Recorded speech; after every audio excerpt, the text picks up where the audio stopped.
Well, thank you again for coming. We're very excited to actually host this session with USAID and to peel back a little bit what is in the document, but also the different perspectives that are going to be represented on this panel. I hope what I'll do is give each of them a chance to talk a little bit about how they view urban world, and particularly urban world in the future.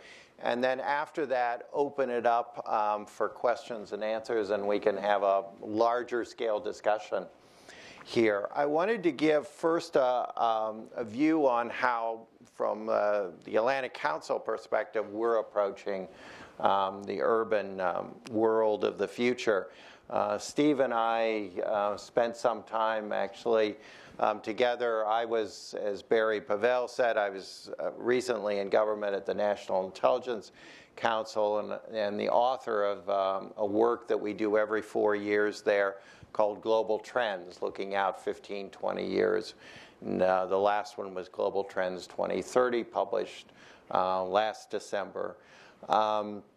And in that work, which we actually did with the help of AID, that's work, we looked at urbanization, and we looked actually at, I would say, urban world in terms of the intersection with a whole lot of other trends that we saw happening over the next 15, 20 years. So obviously, as Mark was saying, you have this huge growth, particularly in Asia and Africa, that's happening, over the next 15, 20 years. It's moving from 50% to 60 and on to 70 by mid-century. But what was particularly, I think, important for us is that this space contained both a lot of positives, and I would say overall more positives and negatives about what we had to worry about the future. So one of the things was obviously with the clustering of people, this was a way of when we were talking about individual empowerment, this was actually the means by which this was going to happen. So cities were the generator of ideas, very important for dealing with the global challenges. We also saw it as a way that, in a world of much more scarce critical resources, the food, water is going to be a lot more in short supply in some of these fast developing areas. Cities actually were a way of handling this issue and becoming much more efficient in the use of these critical resources.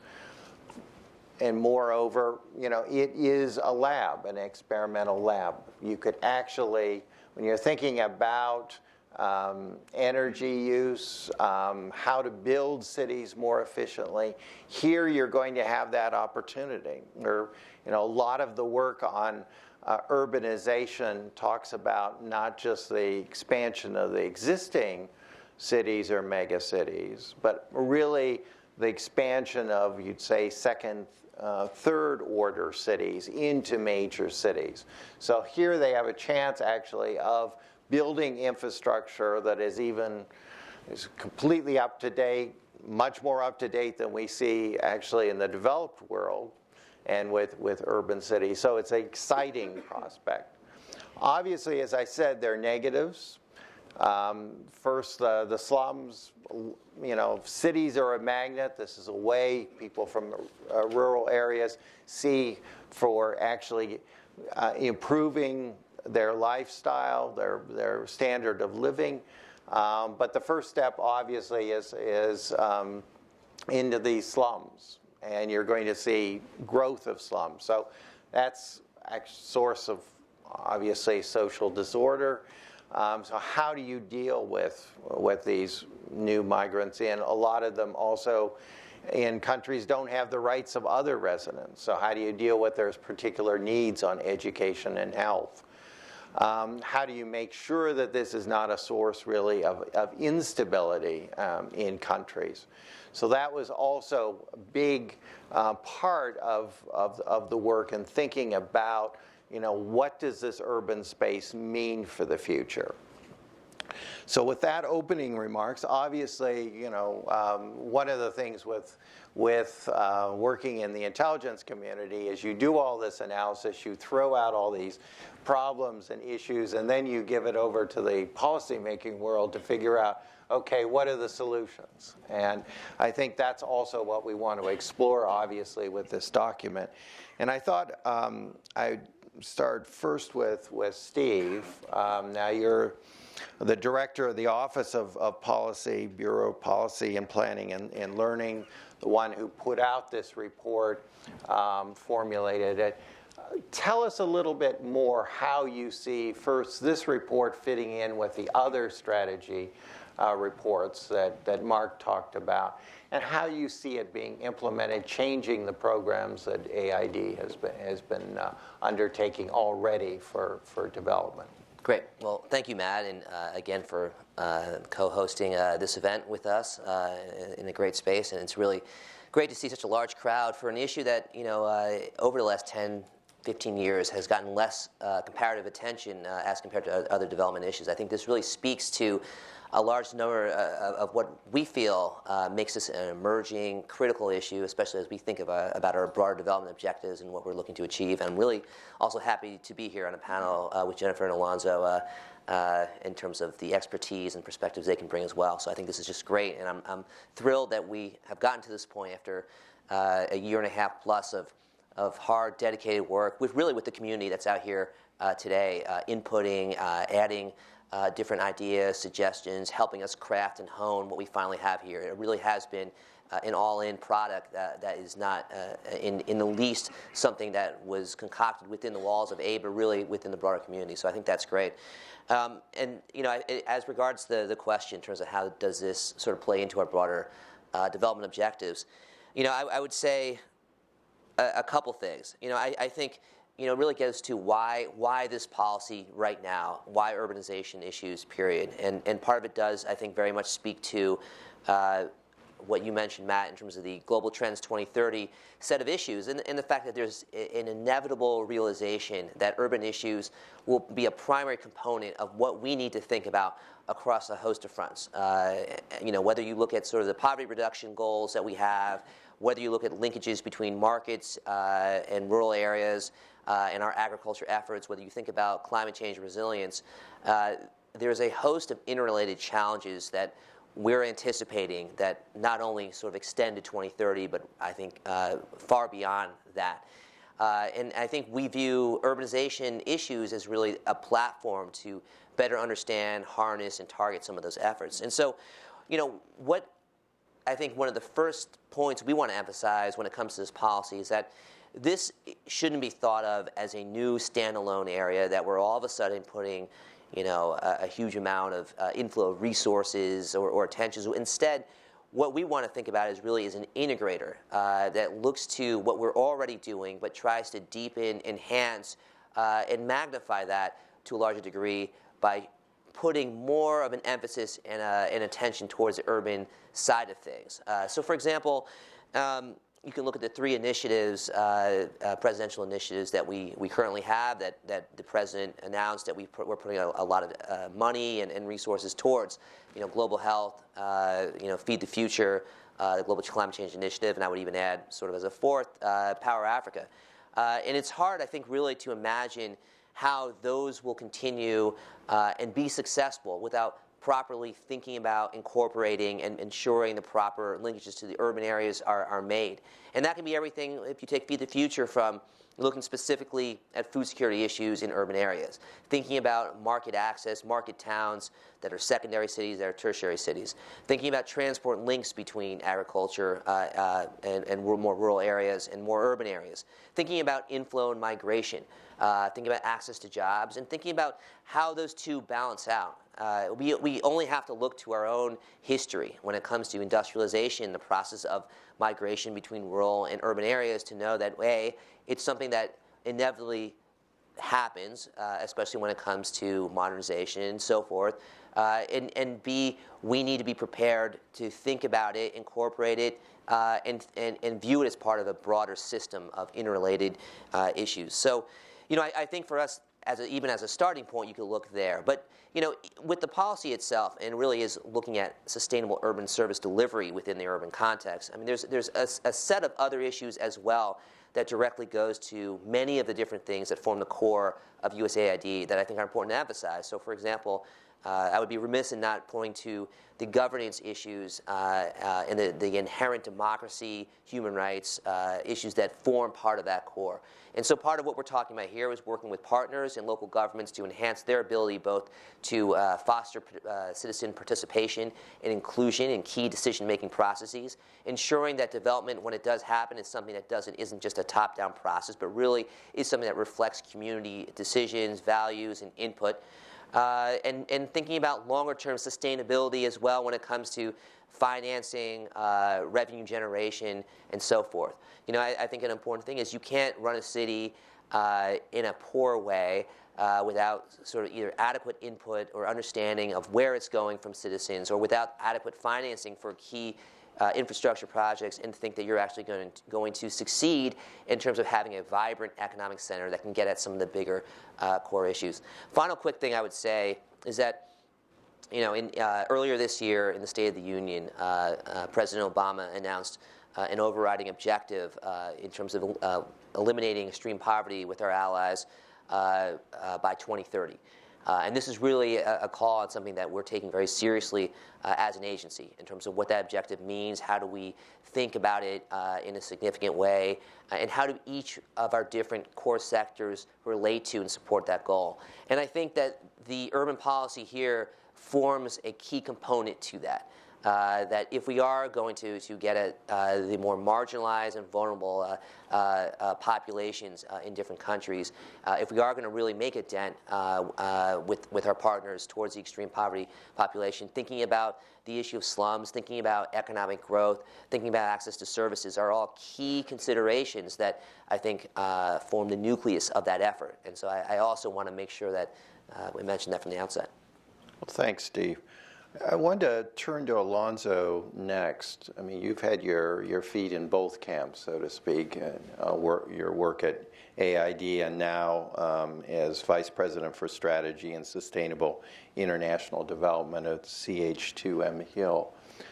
I wondered if you could talk a little bit about how the private sector looks on this urban space. Mm-hmm. I mean, we, as I tried to say, have really carved that out as a new perspective, a new way of looking about the future and looking on development. So, and then what is the contrast between what you see, particularly in the public sector versus the private sector? Where are the places for really convergence and cooperation, where maybe there's some differences as well?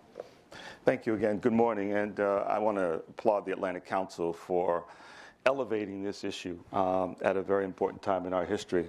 I've been out of government for about 3 years now, and I sleep pretty well after my previous job in government. But over the last couple of years, I've done a tremendous amount of reading, and this is the issue that really keeps me awake at night. Thinking about it from a private and public and private perspective. On the public side, I see the data. I look at the numbers. When you look at seven of the fastest growing economies in the world are on the continent of Africa, and 3 are in Asia. And if you look at the dollars that have been donated toward that growth, they all came from the taxpayers sitting in this room. And then you look at the population issues that we're going to face in these countries. And a lot of it is youth under the age of 25 and under the age of 14 years of age. And how are we going to address those issues? From a private perspective, and I'm learning to use that word private, I spent the majority of my career at AID working as a private sector officer, so I don't come to this situation newly. But I really understand the complexities of the issues that the private sector is looking at. How do we take advantage of these emerging markets?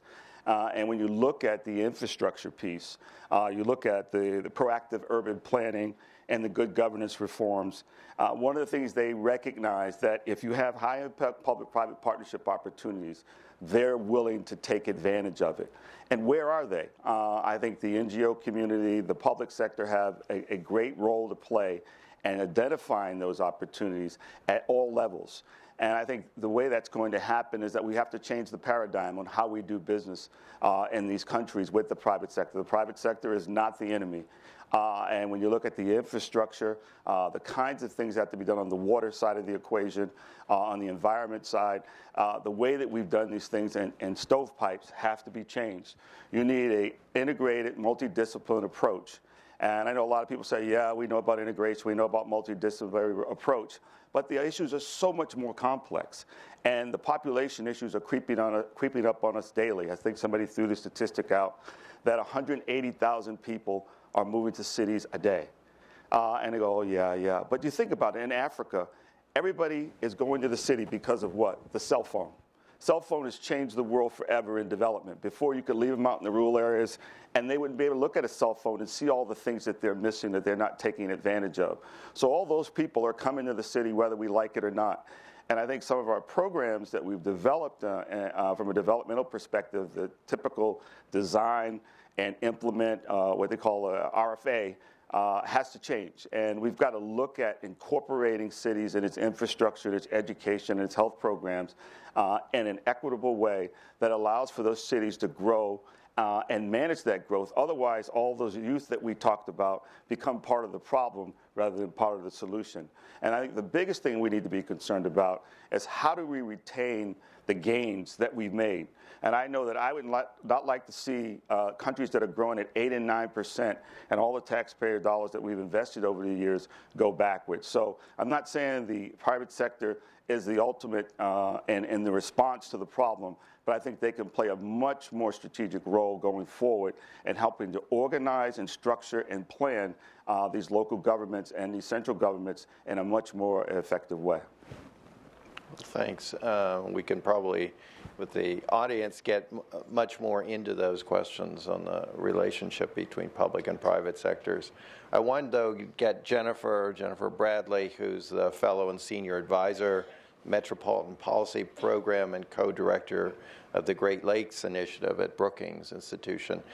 I wanted to allow you to get into the dialogue here and talk a little bit on the community perspective. And I know you've done a lot of work, so kind of from the ground up, we've kind of gone down from the state, private sector, and now we're actually going to hear the voices, hopefully, that you can help us read what they are saying about urban development. Thanks very much. Again, like my fellow panelists, I'm very pleased to be here.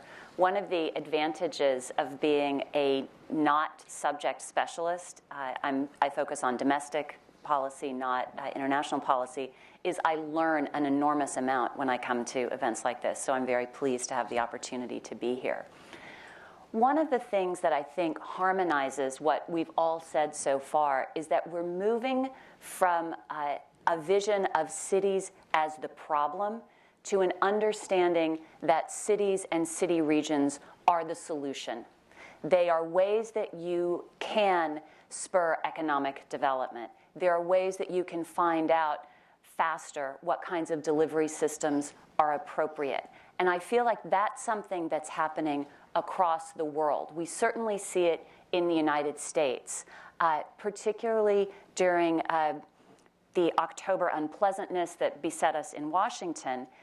It was clear that cities and metropolitan areas in the United States don't have the, shutting down is not a possibility for them. And we find that they are often on the cutting edge of policy development, solutions sharing, and frequently cities and metropolitan areas are opening their eyes to the possibilities of a rapidly urbanizing world. So, for example, in Portland, Oregon, the city has decided, the city and the region has decided that their kind of green, crunchy, groovy lifestyle is actually a potential export product. And they're working with people who provide engineering services and architecture services, and even the government to say to rapidly developing cities, particularly in Brazil, if you would like to create a more sustainable set of institutions and policies and infrastructures, we can help you do that. So I think there's an enormous amount of potential for cities and city regions from the United States and across the world to connect and learn. I think one of the reasons that cities are able to have this, they're certainly not trouble-free, but I think that one reason they are able to be the source of solutions is that particularly when you look at the metro region scale, where you don't have a government that matches that geography, change happens through networks, the private sector, the public sector, non-governmental organizations. These are entities that are able to come together and solve problems. There's something about all working together in the same geography. People tend to know each other. The interactions between the different sectors tend to be a bit more fluid. And so we see, certainly in the United States, the power of networks. Again, CDCs, nonprofit organizations, new kinds of business and government intermediaries, taking control and creating a kind of beneficial change. One example I like to give, and again, this is drawing on my domestic experience, is the city of Detroit. My co-author, Bruce Katz, and I wrote a book called The Metropolitan Revolution that talks about the things I've been saying here. Cities are, oops, there goes my pen. Cities are, they're great, they're the source of so much potential, all these wonderful things are happening, and a month later, Detroit declared bankruptcy. And everyone said, this is a disaster for you. This is terrible, right? How can you say such great things about cities when Detroit has spectacularly flamed out? And actually, Detroit is in our book, and we talk about Detroit as an example of how even when a government is bogged down and unable to meet a lot of basic needs, you can have nonprofit organizations, you can have the private sector. There's one investor in Detroit who spent $1 billion on downtown office buildings because he believes this is a good bet. There are very dedicated people working in organizations like Midtown Detroit Incorporated. There are philanthropic groups like the Kresge Foundation, the New Economy Initiative for Southeast Michigan. There are the people who are leading anchor institutions like the Henry Ford Hospital and the Karamanos Cancer Center. They're all working together to create a genuine resurgence in the downtown and midtown area of Detroit. I raise that example again just to show that it's not all about what a particular government is doing. I'm not an expert in foreign policy, but it would seem to me that there are many examples around the world when a local government is perhaps not going to be the best partner for some of the aims that USAID would like to achieve, that a local government may be more exclusionary minded for certain groups of people as opposed to being inclusive. That, however, doesn't mean that nothing can happen in that particular geography, because there will likely be these other entities in the network, these NGOs, the wonderful people who are doing the mapping in Kathmandu, right? That's not a government project. That's relying on a group of people who want to do this for other reasons. I also think that this network effect could be a key to making more sustainable policy change. Certainly in the United States, one of the things that we find is, my colleagues and I will work with a mayor, and get that mayor very excited about a particular policy, say a strategy to increase exports. Then that mayor either loses an election or leaves office, and the new mayor says, I don't care, export, that's that other guy's thing. My thing is, something entirely different. And so all the energy that went into that particular area of exports dissipates. Having somebody else who is also a partner in the export or whatever policy area you're talking about can give a particular policy some durability and sustainability that will carry through administrations. There are no guarantees, but I do think the vitality and the diversity of actors that you see in city regions is key to their success in solving problems, and the ability of city regions to look at each other across the world and share ideas and share solutions makes me very optimistic about the urbanization trends that we see going on and this kind of urbanized century. Before we go to the audience, I just wondered if Steve or Alonzo wants to comment on this network idea, which actually was another idea we had in the global trends about how you are, moving from more hierarchical structures to networks, actually. And I would totally agree. I mean, these are really very problem-solving, and they have wonderful uses. I think there is some, from a public sector point of view, there's some problems always in developing that public-private partnership. But I wondered maybe if Steve or Alonzo, from your perspectives, would comment about how we can better use networks. I'm suffering from a bit of schizophrenia here because I want to jump on Steve's answer, but I want to stay in the private. I'm going to stay in the private sector lane here. I think that there is, from an international perspective and from a development and sustainable perspective, there's no way that we can be successful in any of these countries without the local governments. And whether we believe we can work around them or not, I think many of the development professionals in this room will tell you at the end of the day, they're going to win. And I think we've got to figure out a process by incorporating them and making them part of the solution rather than part of the problem. I think that there is much more of an education level. There's a need. They've got a great project in the Philippines right now that Gloria Steele is implementing on urbanization, which I think the agency should replicate, as well as other donors around the world, because I think that's going to help you get at the problem, and I think encourage the private sector that this is a place that we need to invest. And I know we throw this public-private partnership piece around quite a bit, but I think you have to have the balance of both the public and the private. You got to, and you recognize that a healthy majority of parties right now in countries are using public-private partnerships, but they're not calling it that. And I think that we have to find more quality, more reach, more efficiency, and think more effectively and innovative about how we implement these things, because I think that's going to be the long-term sustainability of what it is that we're trying to get done. And most importantly, I think we're trying to get to the last mile in some of these countries, especially in the emerging market countries. I think community mobilization, local NGOs, and existing structures are going to play a key role, and whether or not the private sector thinks it's stable enough to really put its dollars in those communities and in those programs. Yeah, no, I agree. I think there's a couple ways to sort of think about it. I mean, I think certainly one trend that has been increasingly evident is the trend of decentralization, and I think that really speaks to the idea of working in the subnational level. So, I think one thing that we can think about as we approach different contexts in different countries, it's not all about national ministries. It's not all about the central government.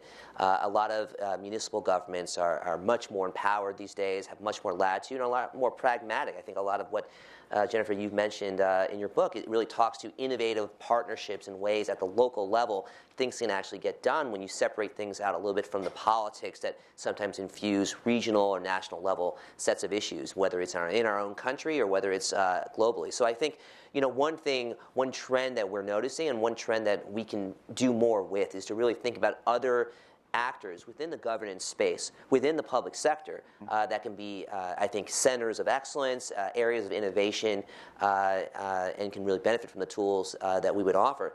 I think the other part to that as well is to find ways through a networked approach, which I do think overall as a trend that you've identified, Matt, and will only continue to manifest itself going forward, is to think about innovative ways to incentivize different collaborations. And certainly we have a history of kind of working with both sides. I think, Alonzo, that most of your career has sort of been both working directly with public sector actors, but also working very much with NGOs, civil society, and and certainly the private sector.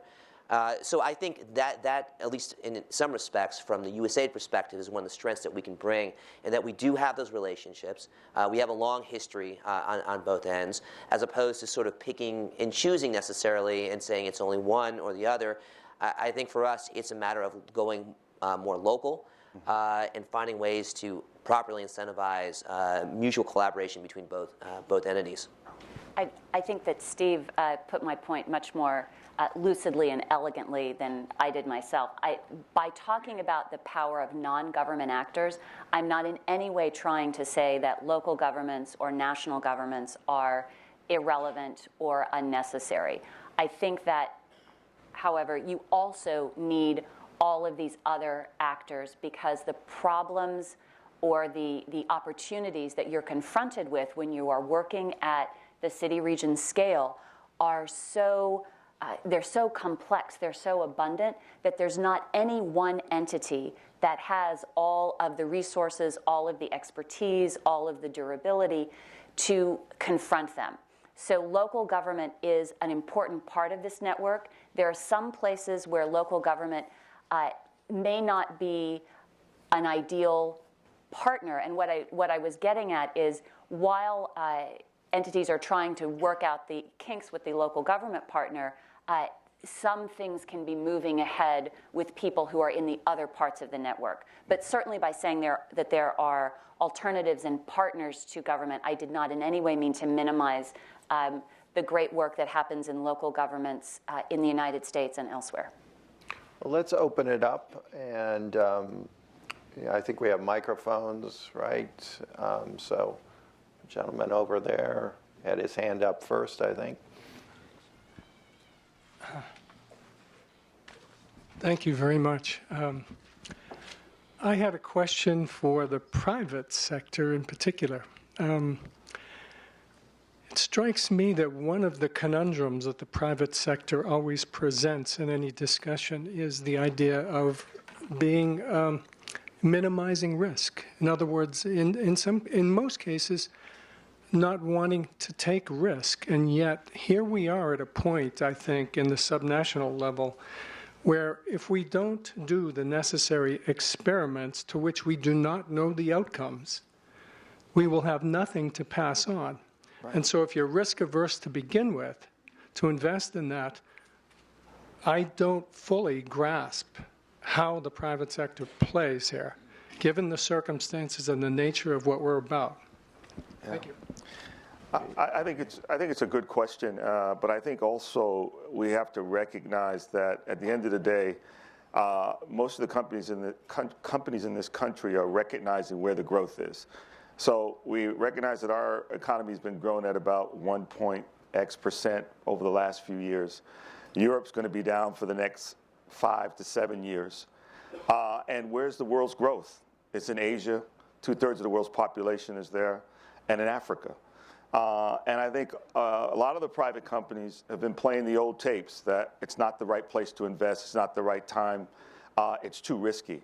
But they're watching Europe, the Germans, the British, Swiss, and others, Japanese, and the Chinese, doing very, very well in those places. And as the margins come down for U.S. companies domestically, they're now recognizing that emerging markets are the place to be. And they're now taking another look at evaluating that risk and looking at where they can provide a comparative advantage. And I think a lot of the larger companies, you see GE, not just Coca-Cola. Coca-Cola is a world-class company, and they've been willing to manage that risk over the years and take losses, but also recognize they can gain it on the other end. And one of the reasons that CH Tulum Hill hired me was to help them work on how to enter some of those markets in a strategic way and to minimize their risk, and how do they bring their comparative advantage in water, climate, and environment, and sustainable energy to bear to deal with some of these complex problems. And I think what you'll find is a lot of the companies that are looking in that part of the world don't have the partnerships, and that's why I mentioned the local level and also the national level, that you have the relationships on both ends, and you have to have good NGO partnerships, and that's where the public and private piece, I think, are going to play a major role in the sustainability of these programs and projects that you're looking at on the infrastructure side, water and environment, climate perspective, and also sustainable energy. Everybody's moving to the city. Everybody's not going to be able to be on the grid. How are you going to find sustainable ways forward? Our traditional NGOs and our traditional aid partners don't have the bandwidth to do those kinds of things. So this is where the private sector can play a comparative advantage in some of these areas and partner in those countries to do it in a much more effective way, I think, going forward.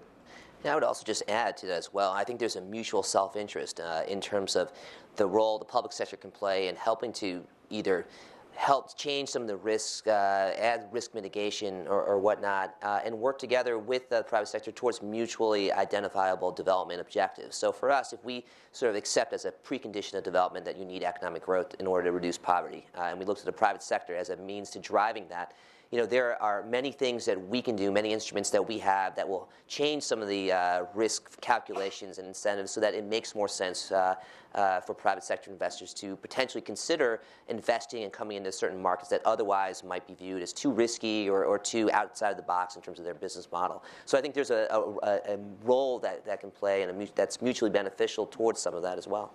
But I also think, if I could just add one more point on this, sorry. We got other questions out okay. here, so Okay. I think we can. Yep.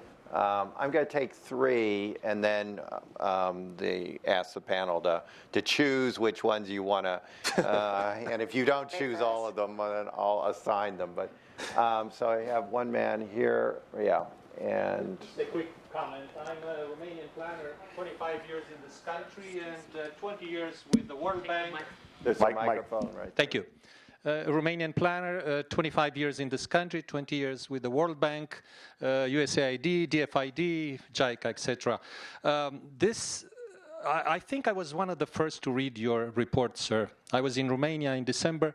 I spread the word, gave it to a number of local think tanks, including Aspen Institute Romania and the Center of Excellence that I founded in Bucharest. I have a quick comment because I'm totally overwhelmed and delighted to be here and to see this initiative which comes after many years of planners waiting for this to happen. The comment is I couldn't agree more with the idea of networking to solve problems, of sharing best practices and greatest solutions horizontally between governments and local NGOs and things like this, with one word of caution, and that is context sensitive. I think it's extremely important to have a very clear awareness about the cultural differences, what works in one country, what doesn't work, and share all that information. Thank you very much. Thank you. Yes, on this side.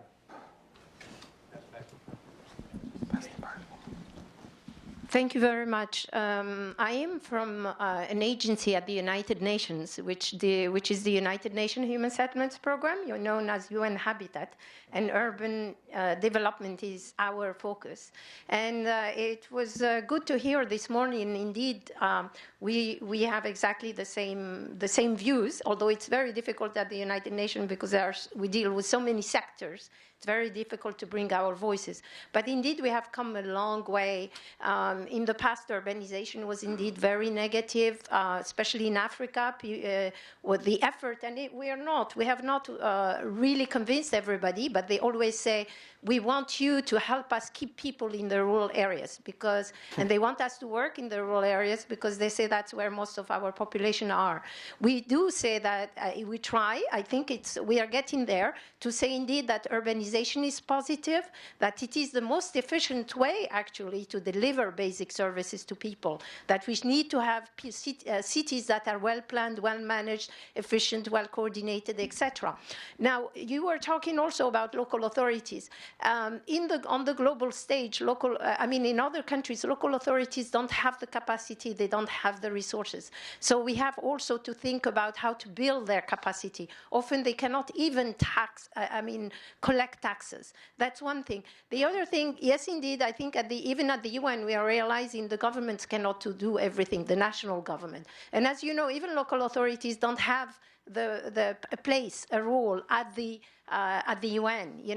They are not involved in decision making. They are part of other partners. So we're trying to come to bring that. But just to point out that we have actually developed some guidelines on decentralization and access to basic services, because indeed we realize that there are many partners, but we have to talk about what are the different roles. Because talking about the private sector, we also have a global compact initiative to ensure that also the private sector takes into consideration the needs and concern of poor people. So they have to abide by certain principles. But there should be also some kind of framework so the roles are well defined of all these stakeholders. Just to end, just to say, to bring to your attention, there is a Habitat 3 conference in 2016. That's when we will have the urban agenda. We hope to develop a new urban agenda. We hope you will participate. Right now at the UN, there is a whole process on post-2015, which is how to develop the new development agenda after the Millennium Development Goals, which end at the end of 2015. We need your voices because this will be done by, decision will be done by the national government. We need your voices to say, without urbanization, you cannot have sustainable development, and it has to be part of that development agenda. Thank you very much. Yes, thank you. Others? Yes, gentlemen here on those. And then then we'll go back to the panel, and then we'll come back. Thank you. I'm the former director of the National League of Cities, and my question has to do with one that's been touched on, and that is governance and capacity. The challenge to me seems to be, how do you deal with the cultural differences, as this gentleman said, but also the traditions. A good example is the whole issue of patronage and the commitment to family, to networks of friends. And to me, the question really that I'm posing here is, what is the role and what is the strategy that's incorporated into the plan that you're putting forward to for USAID and for us to be able to impact or help support efforts to change that? I was recently involved in a training program in North Africa with local elected officials, and this issue is the most fundamental, the most difficult for them. And this was a group of people, this was paid for by AID, by the way.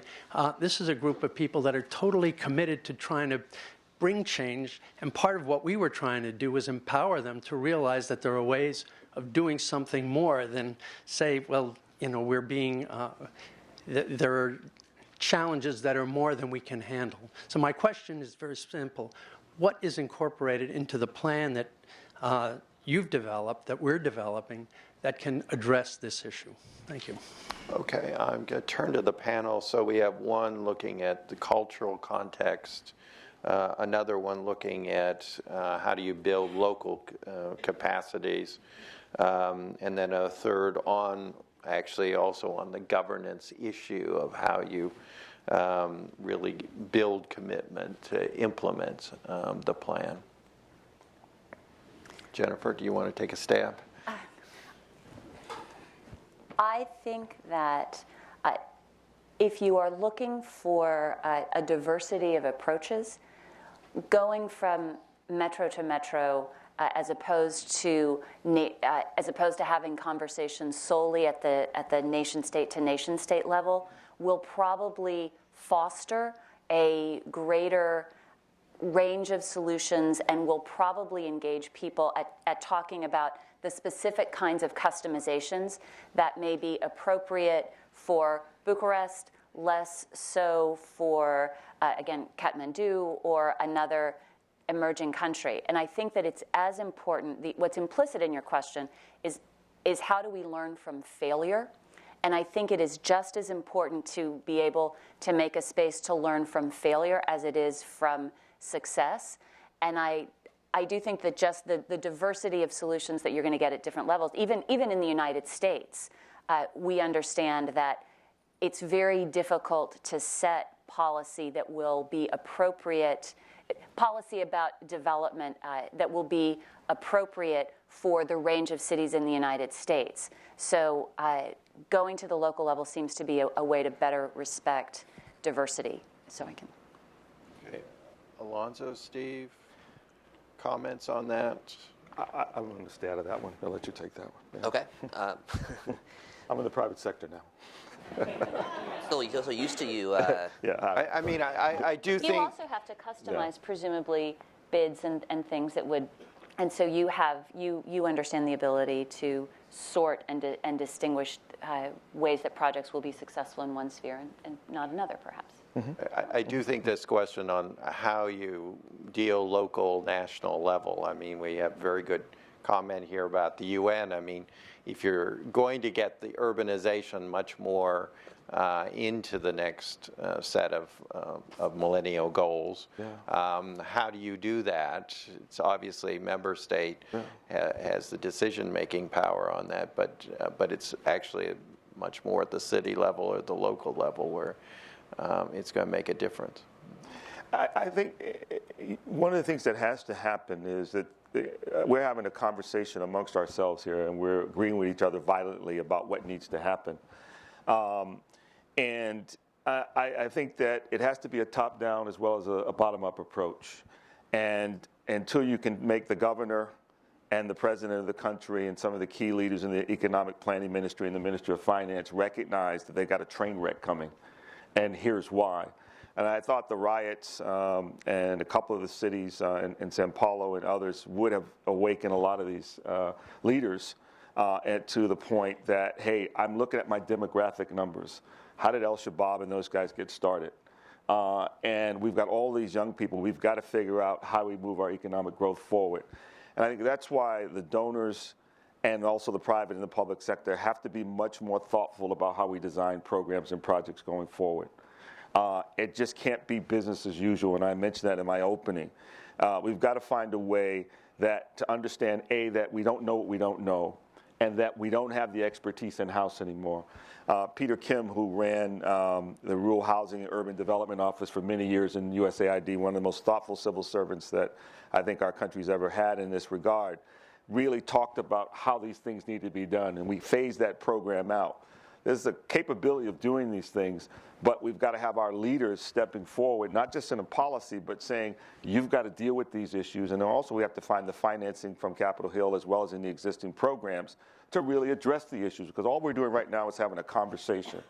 And until it becomes a priority of the mission director, the ambassador, and the country leadership, it's just a policy.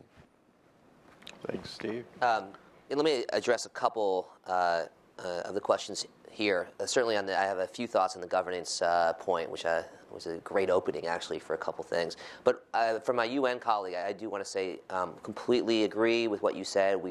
I think, as you know, are already in, I think, strong discussions with your team, both in terms of, our participation at the World Urban Forum, but also the 2016 event that you mentioned. So I think there's a great opportunity for that. But, we are also very engaged in the post-2015 process, in particular the Sustainable Development Goals.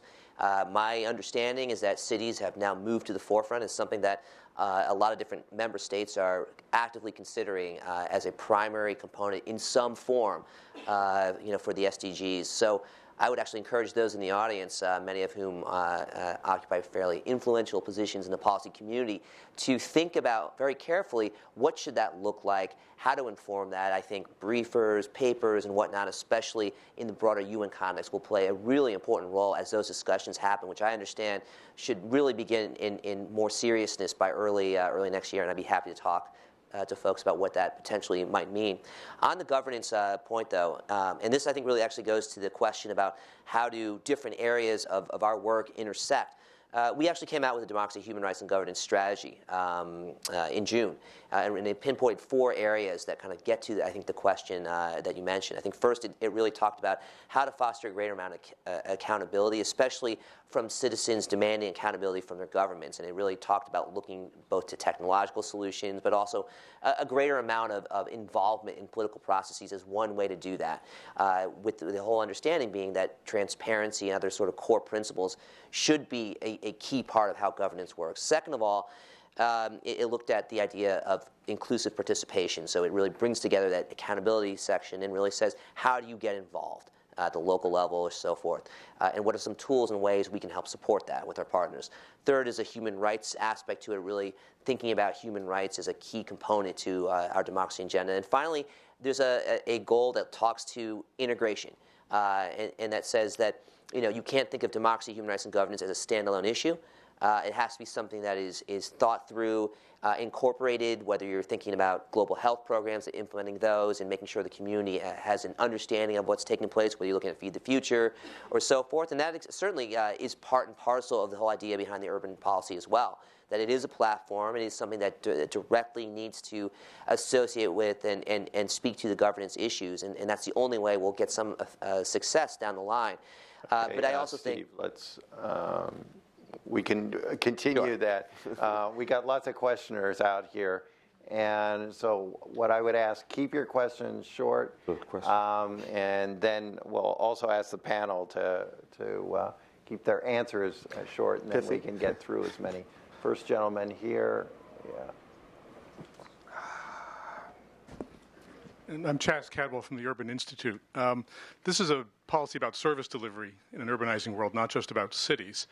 And the status quo, it seems to me, has incredible momentum. There are stakeholders in the bad context that we're all worried about, people who benefit from the way things are today. And so I appreciate your comments, Steve, about the DG, the democracy and governance part of this, because it seems to me that all these services are not just produced by cities, but in conjunction with national governments, regional governments that finance, set policies.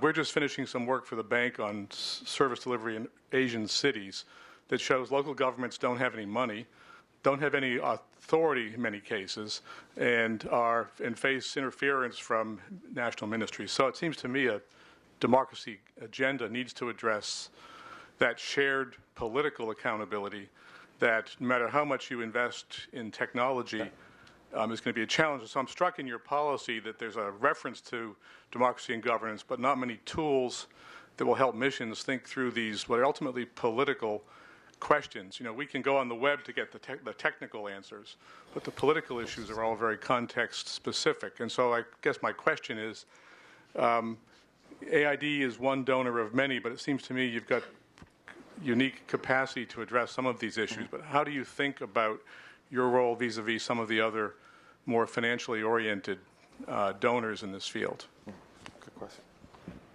Okay. Gentleman back. I'm going to take, let's say, up to 5 so we can get. And please introduce yourself. Yeah, hi, my name is Luke Bostrom with the Aga Khan Foundation. So coming at this from the NGO perspective, and this is a question for actually just touching on something that Alonzo brought up in the last round, which is, you know, yes, we are all sitting here talking about it, but, you know, the rubber meets the road at the mission level.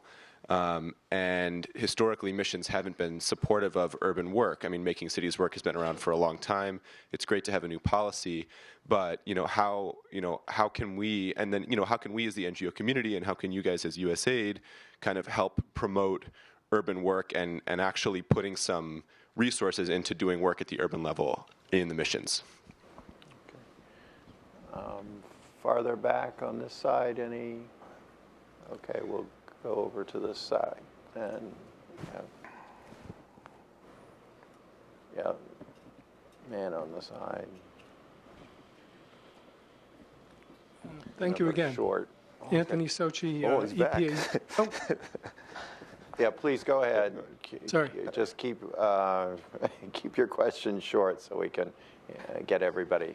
It's real short. It has to do with the culture of USAID. It has a long-standing history of commitment to rural focus in its portfolio, and that still maintains insofar as I'm able to discern. How do you see the transition of that culture, given all of the trends and trajectories on the urban front? Okay. There, we'll get to you. Thank you. Andrew Preston with the British Embassy. I wanted to ask about the mission focus of the policy. And can you say a little bit more about the rationale for that? Because it strikes me that there's a lot that missions can do, but there's also a lot that can be done internationally and regionally. And I was kind of slightly surprised by that narrow focus. Okay. So, gentleman here on the aisle, please say it.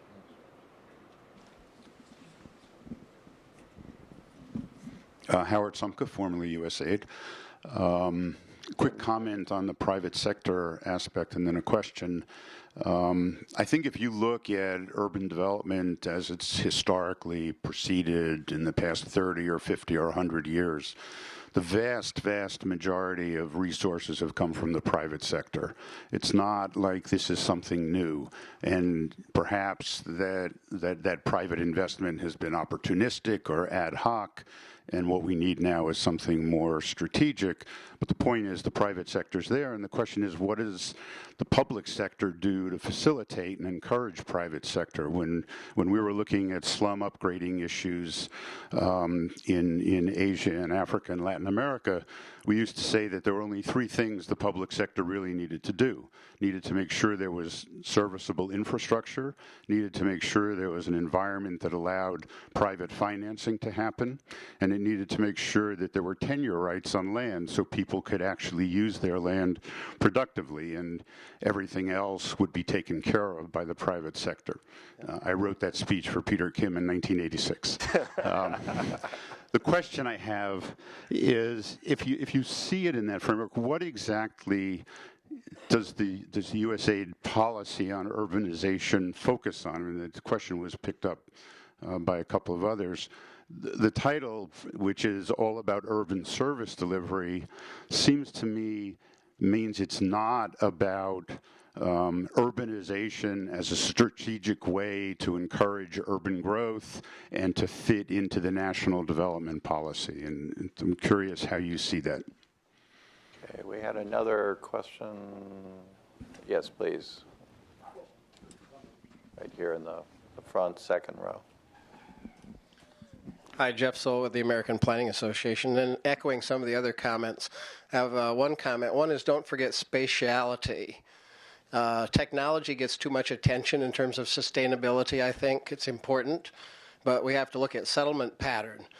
In Santiago, for example, people who live on the periphery have to spend 4 hours a day to get to services. So second point is how to connect finance to the issue of transparency. I think budgeting has got to become a public data good, just like we saw in Kathmandu. We see plans, but we don't see it connected to finance. So I think that's a key issue that we need to deal with.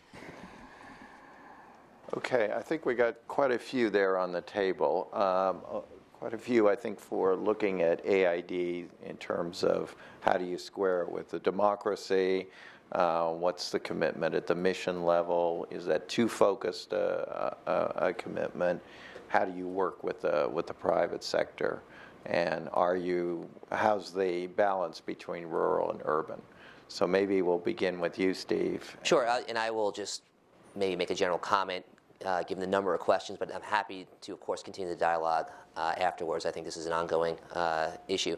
I think that the important context that's for this policy is really, when we went in, there was a lot of questions about what should we do with this policy. Andrew asked a good question about why it doesn't speak to kind of the broader global development issues. There were some questions about how it relates to missions, or why it was narrowly focused towards missions, or maybe it should be bigger. And really, our focus was we wanted to do something that put down a marker for mission directors and others to really signify that this is an issue that ought to be taken seriously, and that over the next 10, 20 years is something that needs to more and more be a part of development approaches in the field. And we felt that was something that so far in the development discourse at AID had been lacking. So that was point one. Point number two is we wanted something that was narrowly focused enough and practical that offered potential tools that could be taken up so that immediate, even if there are smaller things, could be done right away that would produce real change on the ground.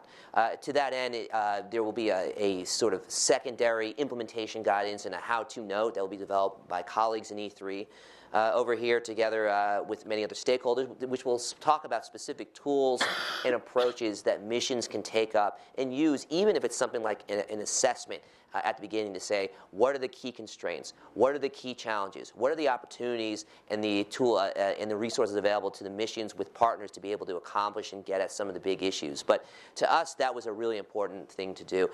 that doesn't mean that that's to the exclusion of a wider policy discourse on the bigger issues of urbanization strategically affecting our development. I think that is something that will happen in parallel. But for us, it was picking and choosing and trying to really put together a document that could practically move the agenda forward together with our broader priorities, recognizing the reality that we operate in as an agency. And Alonzo, there was a question here on public-private partnership. Has it changed really that much? If you could provide some comments from your... I think Howard hit it right on the head. It hasn't changed very much, but I think that what we've done as a nation in regards to implementing these programs, we've gotten so fixed on the solutions to some of the critical health issues in the country, where 50%, I believe, of all AID's budget goes toward health programs. And we've forgotten about that you need an integrated approach to sustaining the development within these countries. And I think going forward, and that's why I keep making the point that it's going to be done as a partnership. Everybody has to have skin in the game for it to work. And I think there are enough solutions and actual things that have worked over the last 10 years that you can come back to and really start to enact them. But I think our missions are distracted. I think that they have kind of lost the bubble a little bit on what's going to sustain these countries over the next 10 to 15 years, and it's not just the basic approach. And I think countries are asking for something different. And I think that's where you're going to find a lot of the private companies investing, where you've got the governance. If the governance piece is not right, you're not going to get the investment. I don't care how much you manage the risk, what the potential return will be. The last thing they want to do is have their program or project go south on them. In the end, I know there was a comment made about the fact that the rule, this argument or this struggle between rural versus urban.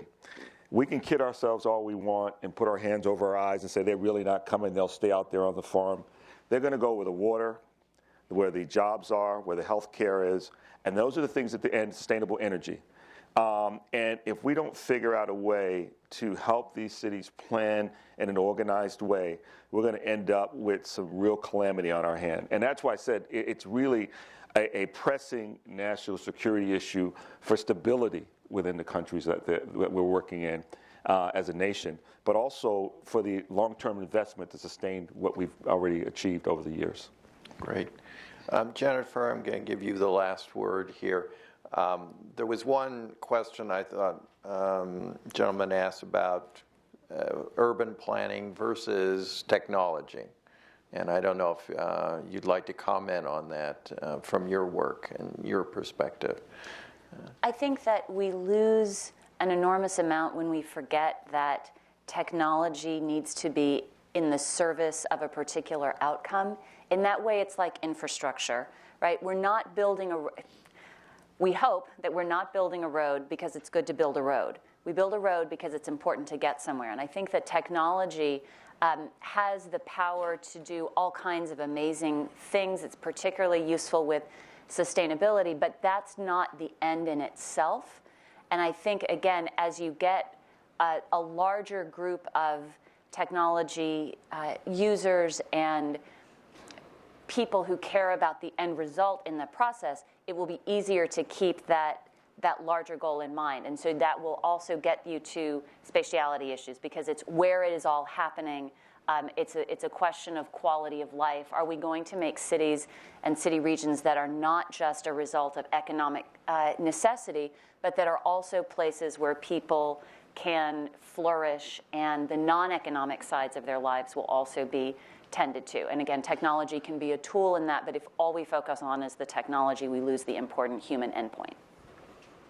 Well, obviously, we're just scratching the surface here, and the turnout alone tells us in the Atlantic Council that this is a big issue, and a big issue that we actually need to explore with all of you. So thank you for coming, but also look forward to participation in future events and hopefully future cooperation, both with public-private and the think tank world. So let's thank the panelists for their